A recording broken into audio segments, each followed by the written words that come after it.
Hello friends, welcome to my channel Asia's Cooking. இன்னைக்கு நம்ம channel நம்ம பார்க்க போற recipe chicken biryani. Chicken biryani நம்ம நார்மலா சாப்பிட்டுட்டு இருப்போம்.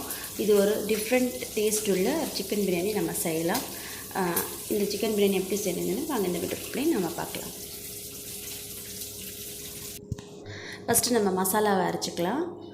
மசாலாவை அரைக்கிறதுக்கு நான் வந்து ஒரு கைப்பிடி அளவுக்கு ஃபுல்லாக வந்து கொத்தமல்லியை வந்து நல்லா வாஷ் பண்ணி சாப் பண்ணி எடுத்திருக்கேன். நான் 1 kg அளவுக்கு பிரியாணி செய்கிறதுனால 1 kg அளவுக்கு எவ்வளோ தேவையோ அந்த மாதிரி எடுத்திருக்கேன். சோம்பு, அதுக்கப்புறமா பச்சை மிளகாய் காரத்துக்கு ஏற்ற மாதிரி, அப்புறமா கொஞ்சமாக உப்பு, இதையும் நம்ம எடுத்துக்கலாம். நம்ம இப்போ மிக்சர் ஜாரில் போட்டு நல்லா ஃபைன் பேஸ்ட்டாக பண்ணி எடுக்க போகிறோம். இதில் உப்பு ஆட் பண்ணிக்கிறேன். நல்லா ஃபைன் பேஸ்ட் பண்ணி எடுத்துக்கலாம். இப்போ நம்ம மசாலா வந்து ரெடி ஆகிடுச்சு. இந்த மாதிரி நம்ம அரைச்சி வச்சுக்கலாம். இது ஒரு சைடில் வச்சுக்கிறேன்னா, அடுத்ததாக நான் வந்து ஒரு பாத்திரம் வந்து அகலமான அலுமினியம் பாத்திரத்தை எடுத்துருக்கேன். இதில் எண்ணெய் ஆட் பண்ணிக்கிறேன்.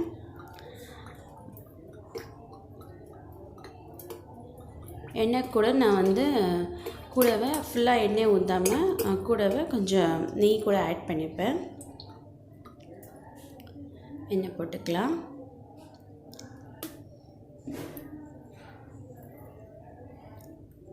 எண்ணெய் சூடாகட்டும்.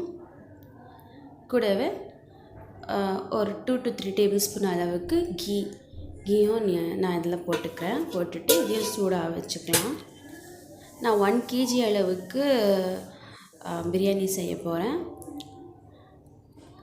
சின்னதாக ஒரு பட்டை, 4 வந்து லவங்கம், 2 ஏலக்காய், இதையும் சேர்த்து நம்ம எண்ணெயில் போட்டுக்கலாம். அப்புறமா ஒரு பெரிய சைஸ் வெங்காயம் வந்து நல்லா ஃபைனாக சாப் பண்ணி ஸ்லைஸ் பண்ணி வச்சுருக்கேன். நம்ம எண்ணெய் சூடாகிடுச்சு, இல்லை நம்ம போட்டுக்கலாம். போட்டுட்டு இப்போ நம்ம வந்து வெங்காயம் வந்து நல்லா கோல்டன் ப்ரௌன் ஆகிற வரைக்கும் நம்ம அதை குக் பண்ணிக்க போகிறோம். நல்லா சாட்டே பண்ணிக்கலாம்.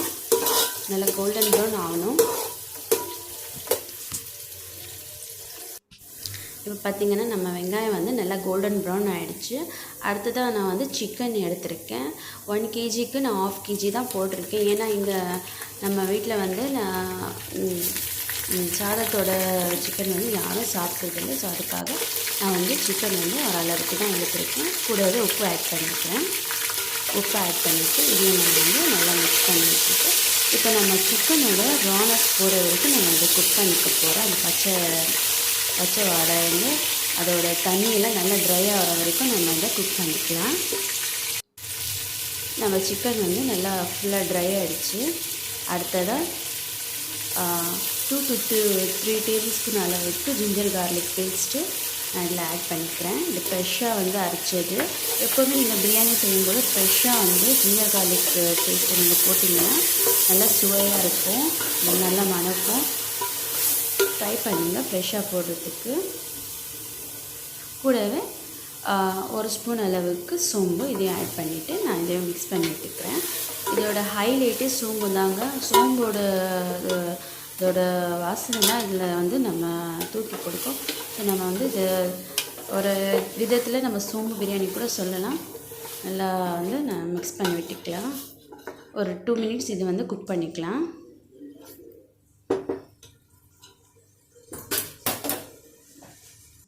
இப்போ நம்ம 2 minutes ஆயிடுச்சு, நல்லா குக் ஆகிடுச்சு. இது நான் வந்து 2 ஸ்மால் சைஸ் தக்காளி வந்து நல்லா ஸ்லைஸ் பண்ணி வச்சுருக்கேன். இதையும் இதில் ஆட் பண்ணிவிட்டு இப்போ நம்ம தக்காளி வந்து ஃபுல்லாக சாஃப்ட் ஆகிற வரைக்கும் நம்ம இதில் கம்ப்ளீட்டாக சாஃப்ட் ஆகணும், நம்ம குக் பண்ணிக்கலாம்.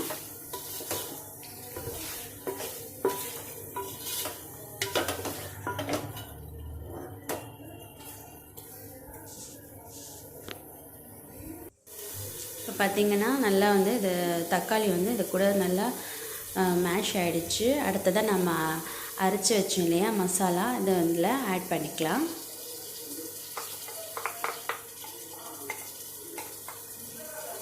இதை நல்லா மிக்ஸ் பண்ணி விட்டுக்கிறேன்.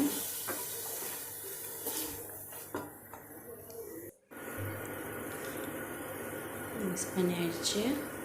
அடுத்ததாக கொஞ்சமாக கொத்தமல்லியும் அதுக்கப்புறமா கொஞ்சமாக வந்து புதினாவை நல்லா வாஷ் பண்ணி சாப் பண்ணி நான் இதில் ஆட் பண்ணிக்கிறேன். இதை மிக்ஸ் பண்ணி விட்டுக்கலாம். இது ஒரு 1 மினிட் குக் பண்ணிக்கலாம். அதை மசாலாவோட பச்சை வாடை போகிற வரைக்கும் நம்ம இதை குக் பண்ணிக்கலாம். கூடவே 1/2 ஸ்பூன் மஞ்சள் தூள் ஆட் பண்ணிக்கிறேன். கொஞ்சம் நல்லா மிக்ஸ் பண்ணி விட்டுக்கிறேன். எப்போவுமே ஒரே டைப்பில் நம்ம பிரியாணி சாப்பிட்றோம் இல்லையா? ஸோ இது மாதிரி டிஃப்ரெண்ட்டாக ஒரு ட்ரை பண்ணி பாருங்கள், நல்லா இருக்கும். கண்டிப்பாக உங்கள் வீட்டில் எல்லாேருக்கும் பிடிக்கும், நீங்கள் செஞ்சு பாருங்கள். இப்போ இதில் வந்து நான் சுடு தண்ணி ஆட் பண்ணிக்கிறேன். ஒரு 2 கப் அளவுக்கு நான் இதில் ஹாட் வாட்டர் ஆட் பண்ணியிருக்கேன். மிக்ஸ் பண்ணி விட்டுட்டு இப்போ நம்ம வந்து இதை குக் பண்ணிக்க போகிறோம். இது வந்து இந்த சிக்கன் வந்து நல்லா குக் ஆகிற வரைக்கும் நம்ம இதை குக் பண்ணிக்கலாம்.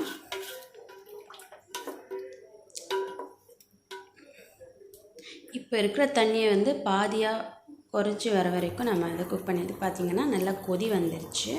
அடுத்ததாக நான் வந்து 3 பச்சை மிளகாயை எடுத்திருக்கேன்.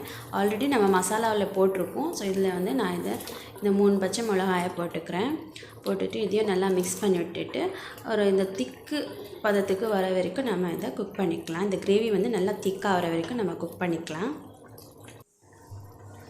இப்போ நம்ம கிரேவி வந்து நல்லா குக் ஆகிடுச்சு. நல்லா மேலெல்லாம் எண்ணெயெல்லாம் பிரிஞ்சு வந்துடுச்சு பாருங்கள்.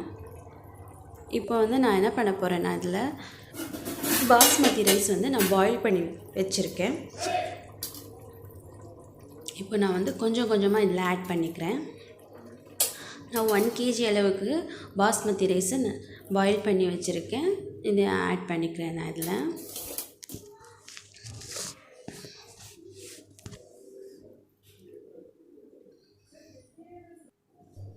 ஃபுல்லாக ஆட் பண்ணி அடித்து நல்லா வந்து மிக்ஸ் பண்ணி ஜென்டிலாக மிக்ஸ் பண்ணிக்கலாம். நல்லா நீங்கள் ரைஸ் வந்து உடையிற மாதிரி நீங்கள் மிக்ஸ் பண்ணாதீங்க, நல்லா ஜென்டிலாக. அதுக்காக நான் என்ன பண்ணுறேன்னா அந்த கரண்டியோட பின்னாடி சைடை வச்சு நான் வந்து நல்லா வந்து மிக்ஸ் பண்ணி விட்டுக்கிறேன். இந்த மாதிரி நீங்கள் செஞ்சீங்கன்னா உங்களுக்கு வந்து ரைஸ் வந்து ரொம்ப வந்து உடையாது. இந்த மாதிரி நீங்கள் செஞ்சு விட்டுக்கோங்க.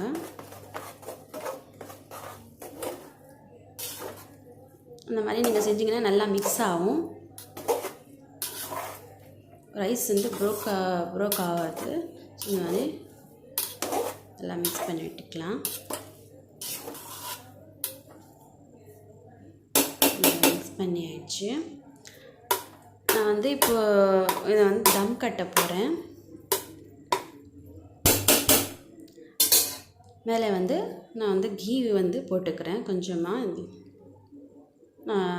ஒரு 2 ஸ்பூன் அளவுக்கு கீ ஆட் பண்ணிக்கலாம். ஆட் பண்ணிவிட்டு இது வந்து நம்ம இப்போ தம் கட்ட போகிறோம். மூடிட்டு ஒரு பாத்திரத்தில் வந்து நான் வந்து தண்ணி வச்சு இது மேலே வைக்க போகிறேன். வெயிட்டான பாத்திரத்தை வைக்க போகிறேன். வச்சு ஒரு 10 மினிட்ஸ் நம்ம வந்து தம் கட்டிக்கலாம். தம் ஆகட்டும். இது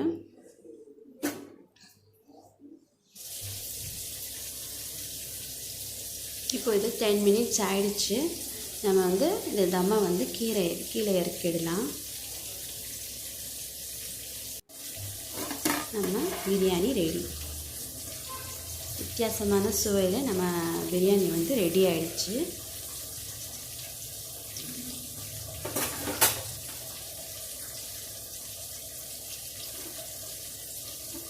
இப்போ நான் வந்து இதை டிஷ் அவுட் பண்ணி காட்டுறேன் பாருங்கள். நல்லா உதிரியாக நல்லா வந்து சூப்பராக வந்திருக்கு.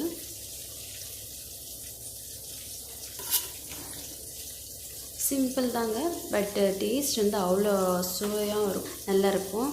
நீங்கள் சமைக்கும் போதே உங்களுக்கு அவ்வளோ நல்லாயிருக்கும். நம்ம வித்தியாசமான சுவையில் நம்ம சிக்கன் பிரியாணி ரெடி ஆகிடுச்சு. இந்த ரெசிபி கண்டிப்பாக நீங்கள் உங்கள் வீட்டில் செஞ்சு பாருங்கள். செஞ்சு பார்த்துட்டு எனக்கு கமெண்ட்ஸ் பண்ணுங்கள். இந்த ரெசிபியை மறக்காமல் லைக் பண்ணுங்கள், ஷேர் பண்ணுங்கள். மறக்காமல் என்னோடய சேனல் சப்ஸ்கிரைப் பண்ணுங்கள். தேங்க்ஸ் ஃபார் வாட்சிங்.